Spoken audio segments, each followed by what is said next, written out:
تاریخ انسانیت میں کئی کم عمر حکمران گزرے ہیں، لیکن ایک ایسا نام ہے جو نہ صرف کم عمری میں سلطان بنا بلکہ ایک ایسا کارنامہ انجام دیا جس نے دنیا کا نقشہ بدل دیا۔ وہ تھا سلطان محمد خان، جسے آج دنیا سلطان محمد فاتح کے نام سے جانتی ہے۔ سلطان محمد خان 30 مارچ 1432 کو سلطنت عثمانیہ کے دارالحکومت ایڈرنے میں پیدا ہوا۔ وہ سلطان مراد ثانی کا بیٹا تھا۔ بچپن سے ہی محمد کو غیر معمولی ذہانت کا حامل سمجھا جاتا تھا۔ اس کے والد نے اس کی تربیت پر خاص توجہ دی۔ اسلامی تعلیم، عربی، فارسی، فلسفہ، ریاضی، عسکری فنون اور حکمت عملی سب کچھ محمد کو کم عمری میں سکھایا گیا۔ اس کے استاد شیخ آق شمس الدین، جنہیں روحانی اور علمی دونوں میدانوں میں اعلیٰ مقام حاصل تھا، انہوں نے محمد کی روحانی تربیت کی اور فتح قسطنطنیہ کے خواب کو اس کے دل میں جگایا۔ جب محمد کی عمر صرف 12 سال تھی تو اس کے والد سلطان مراد ثانی نے حکومت سے کنارہ کشی اختیار کر لی اور محمد کو تخت پر بٹھا دیا۔ ایک کم سن بچے کو سلطنت کی بھاگ دوڑ تھمانا ایک غیر معمولی فیصلہ تھا۔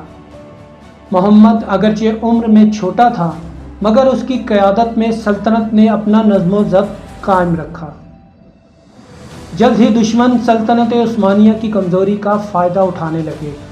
اس موقع پر محمد نے اپنے والد کو خط لکھا کہ اگر آپ سلطان ہیں تو آ کر سلطنت کا دفاع کریں، اور اگر میں سلطان ہوں تو حکم دیتا ہوں کہ فوراً جنگ کے لیے آئیں۔ یہ جملہ محمد کے عزم، دانش اور قیادت کی بہترین مثال ہے۔ 1446 میں سلطان مراد نے دوبارہ حکومت سنبھالی، لیکن جب 1451 میں ان کا انتقال ہوا تو 19 سالہ محمد پھر سلطان بنا، مگر اب وہ بچہ نہیں بلکہ مکمل حکمران تھا۔ اس کے دل میں ایک ہی خواب تھا، قسطنطنیہ کی فتح۔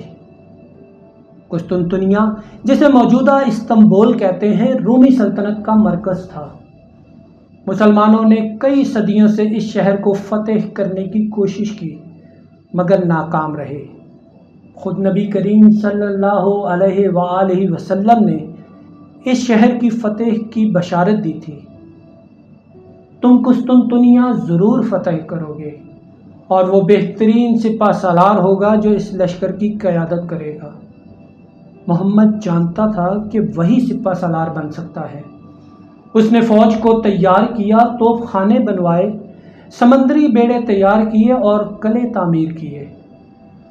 1453 میں محمد نے 2 لاکھ فوجیوں کے ساتھ قسطنطنیہ کا محاصرہ کیا۔ یہ محاصرہ 53 دن تک جاری رہا۔ شہر کی دیواریں مضبوط تھیں اور رومیوں کو مغرب سے مدد کی امید تھی، مگر محمد کی حکمت عملی نے سب کچھ بدل دیا۔ سلطان نے بحری جہازوں کو خشکی کے راستے گھسیٹ کر گولڈن ہارن کے اندر داخل کر دیا۔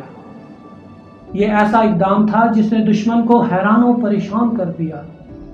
توپ خانے کی مسلسل گولہ باری، مسلمانوں کے جذبے اور سلطان کی قیادت نے بالآخر 29 مئی 1453 کو قسطنطنیہ کے دروازے کھول دیے۔ محمد قلعے میں داخل ہوا اور آیا صوفیہ کے سامنے سجدہ شکر ادا کیا۔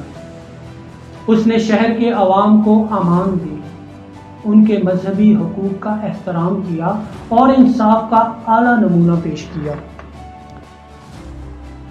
سلطان محمد فاتح صرف ایک فاتح نہیں تھا، وہ علم دوست، فلسفی اور منتظم بھی تھا۔ اس نے استنبول کو علمی و ثقافتی مرکز بنایا۔ مدارس، کتب خانے، مساجد اور سائنسی ادارے تعمیر کیے۔ یونانی، لاطینی، عبرانی اور دیگر زبانوں پر عبور حاصل کیے۔ وہ ہر میدان میں خود کو ثابت کر چکا تھا، چاہے وہ عسکری قیادت ہو، علم ہو یا حکمرانی۔ سلطان محمد فاتح نے صرف قسطنطنیہ کو فتح نہیں کیا، اس نے اسلامی دنیا کو نئی سمت دی۔ اس کی فتوحات نے عثمانی سلطنت کو یورپ کے قلب تک پہنچایا۔ وہ 1481 میں صرف 49 سال کی عمر میں وفات پا گیا، لیکن اس کی زندگی ہمیں یہ سکھاتی ہے کہ اگر مقصد بڑا ہو اور نیت خالص ہو تو عمر کی کوئی قید نہیں۔ اسلامی تاریخ کا یہ کمسن سلطان آج بھی رہنمائی کا چراغ ہے، نوجوانوں کے لیے، لیڈرز کے لیے اور پوری امت کے لیے۔